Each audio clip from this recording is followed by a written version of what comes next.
Mariing pinabulaanan ni Primetime King Coco Martin ang mga kumakalat na balita na umano'y magtatapos ng top rating action drama series na FPJ Batang Quiapo. Sa isang panayam, nilinaw ng aktor na wala umanong katotohanan ng mga ulat na hanggang March 2026 na lamang ang pag-ere ng nasabing programa. Umani ng atensyon ng issue matapos maglabasa ng balita mula sa isang pahayag at ilang social media pages na nagsasabing kumpirmado na raw ang pagtatapos ng serye. Base umano sa isang insider, dahil dito, nag-alala ang mga taga-subaybay ng pinakasikat na Kapamilya series sa kasalukuyan. Ayon kay Coco na siya ring bida, producer at director ng programa.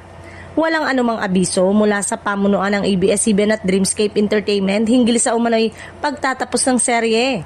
Sa halip, ang malinaw na direktiba lamang sa kanila ay pagandahin pa ang takbo ng kwento at ipagpatuloy ang tuloy-tuloy na trabaho.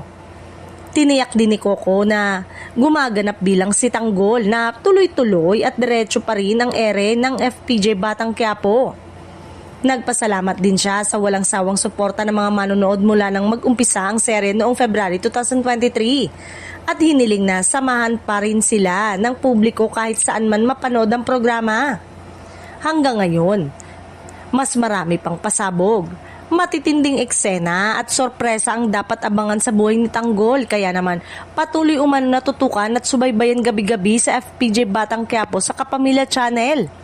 Kapamilya Online Live, I Want TFC A to Z at ngayon ay nasa All TV na.